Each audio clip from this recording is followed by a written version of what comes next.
यह एक पौराणिक कथा है। कुबेर तीनों लोकों में सबसे धनी थे। एक दिन उन्होंने सोचा कि हमारे पास इतनी संपत्ति है, लेकिन कम ही लोगों को इसकी जानकारी है। इसलिए उन्होंने अपनी संपत्ति का प्रदर्शन करने के लिए एक भव्य भोज का आयोजन करने की बात सोची। उसमें तीनों लोकों के सभी देवताओं को आमंत्रित करने का सोचा। भगवान शिव उनके इष्ट देवता थे, इसलिए उनका आशीर्वाद लेने वह कैलाश पहुँचे और कहा, प्रभु, आज मैं तीनों लोकों में सबसे धनवान हूँ। ये सब आपकी कृपा का फल है।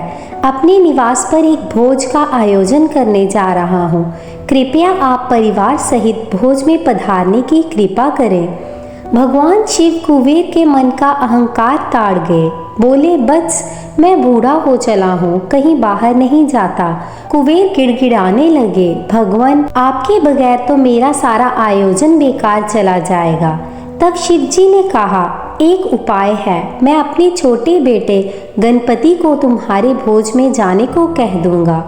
कुबेर संतुष्ट होकर लौट आए। नियत समय पर कुबेर ने भव्य भोज का आयोजन किया। तीनों लोकों के देवता पहुंच चुके थे। अंत में गणपति आए और आते ही कहा, मुझको बहुत तेज भूख लगी है, भोजन कहाँ है? कुबेर उन्हें ले गए भोजन से सजे कमरे में। सोने की थाली में भोजन परोसा गया। क्षण भर में ही परोसा गया सारा भोजन खत्म हो गया। दोबारा भोजन परोसा गया, उसे भी खा गए। बार बार भोजन परोसा जाता और क्षण भर में गणेश जी उसे चट कर जाते।